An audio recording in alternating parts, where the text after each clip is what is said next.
Universitas Diponegoro merupakan salah satu universitas negeri yang terletak di Kota Semarang.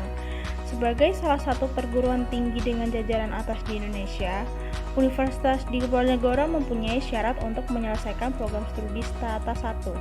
Syarat ini berupa upaya transfer of knowledge terhadap penerapan program sebagai fungsi sosial dan akademik, atau yang kita lebih biasa kenal dengan istilah KKN.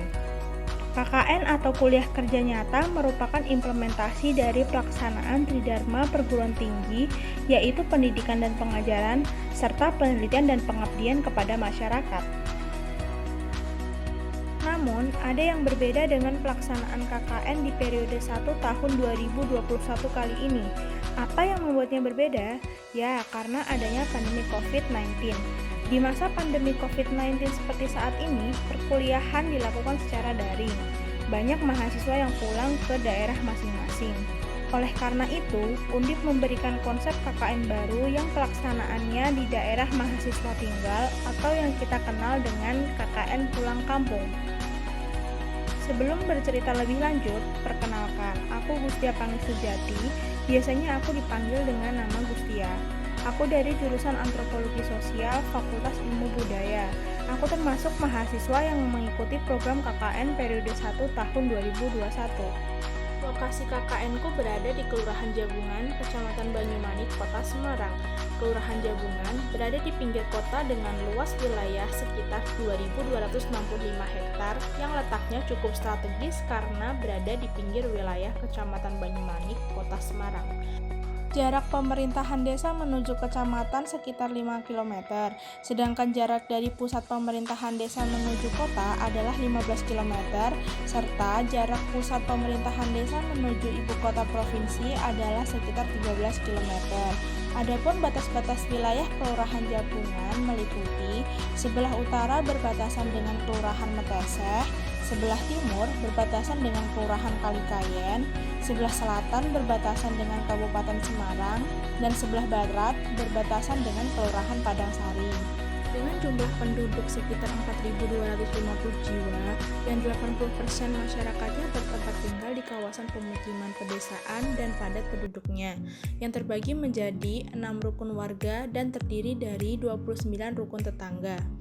Umumnya, warga menjadi buruh pada sektor-sektor mata pencaharian pertanian, perdagangan, perkebunan, dan peternakan.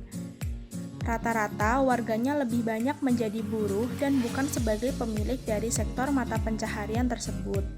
Mayoritas warga Kelurahan Jabungan bermata pencaharian di sektor industri dan didominasi oleh tukang batu, kayu, dan sumur. Dan ada pula yang bekerja di sektor lainnya seperti pekerja seni, diikuti oleh PNS, guru, tukang ojek, pemilik warung, dan sumber-sumber lainnya. Kelurahan Jabungan merupakan daerah yang asri dan sejuk. Masih banyak area persawahan dan perkebunan yang membuat udara di sana lebih segar. Desa Jabungan dikelilingi oleh perbukitan yang indah dan sangat cocok dijadikan sebagai objek foto. Permasalahan yang ada di Jabungan sebenarnya sering kita jumpai di berbagai wilayah lain, yaitu membuang sampah di sungai. Masih banyak sekali masyarakat yang kurang disiplin dan peduli soal kebersihan lingkungan. Selain itu, terdapat masalah lain, yaitu kurangnya rasa kepedulian sesama dan masih banyak yang melanggar protokol kesehatan di masa pandemi seperti saat ini.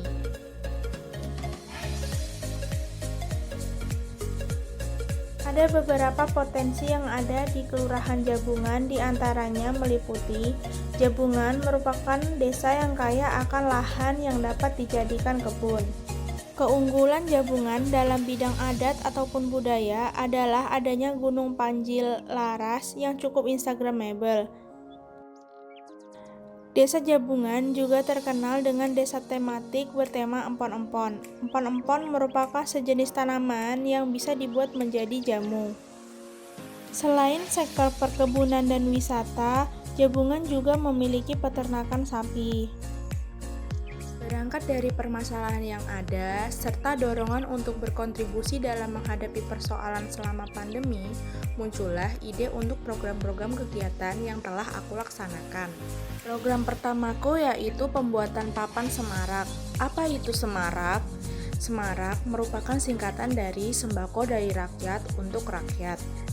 Lalu apa maksud dan tujuan dari programku ini? Program ini merupakan respon dari adanya dampak COVID-19 yang harus diantisipasi, yaitu terkait dengan ketersediaan pangan bagi seluruh rakyat.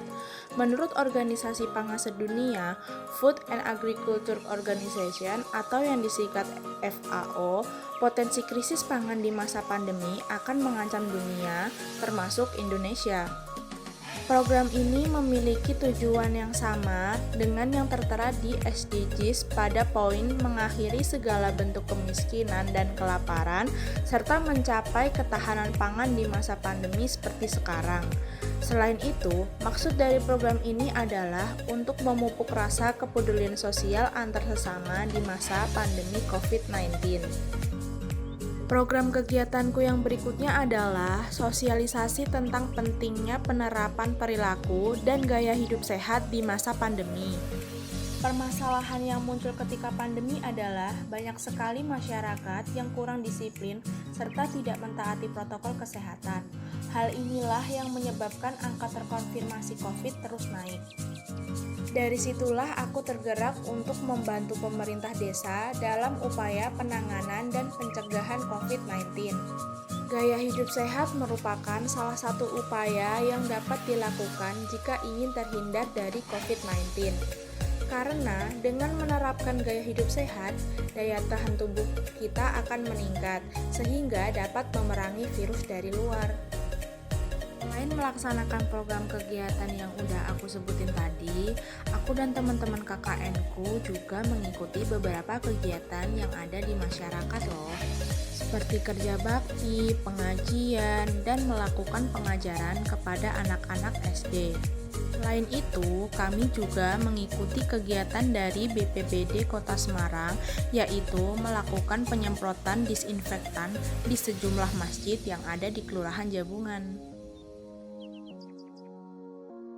Tak lupa, kami juga membuat slogan yang berisikan himbauan untuk tidak membuang sampah sembarangan yang nantinya akan dipasang di wilayah Kelurahan Jabungan.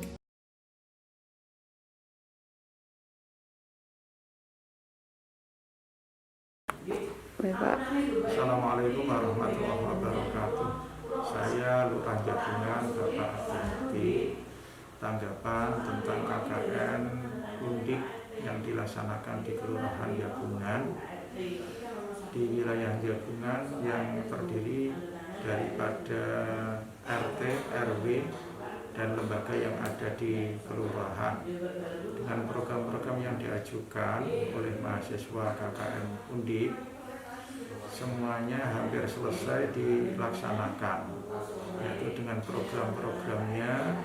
Jadi bekerja sama dengan Pak RT, Pak RW atau lembaga PKK Posyandu yang berada di wilayah Jabungan.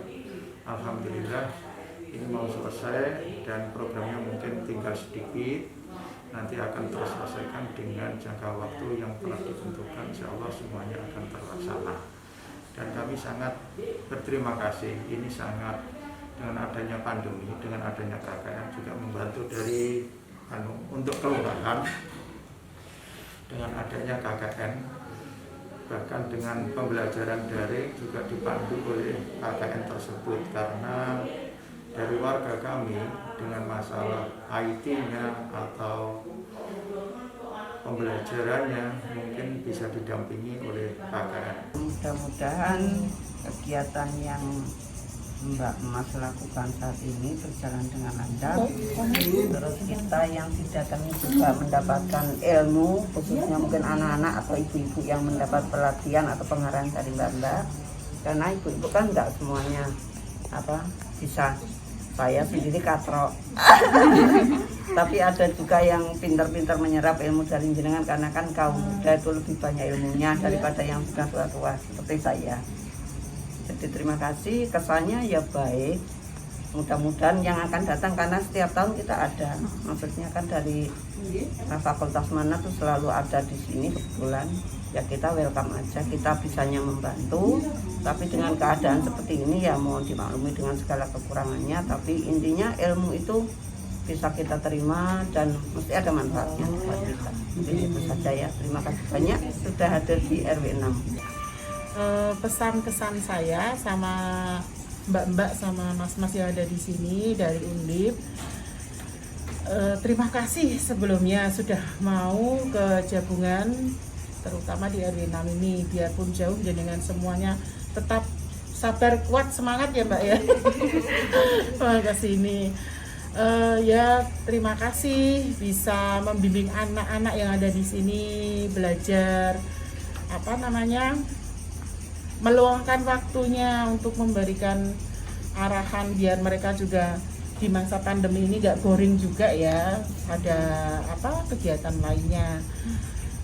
Pokok kesannya baik di sini, mbak-mbaknya, mas-masnya,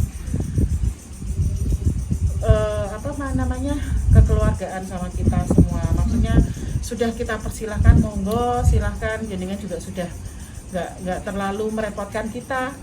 Saya senang banget pokoknya. Intinya terima kasih ya mbak ya. Terima kasih juga Bu. Ya.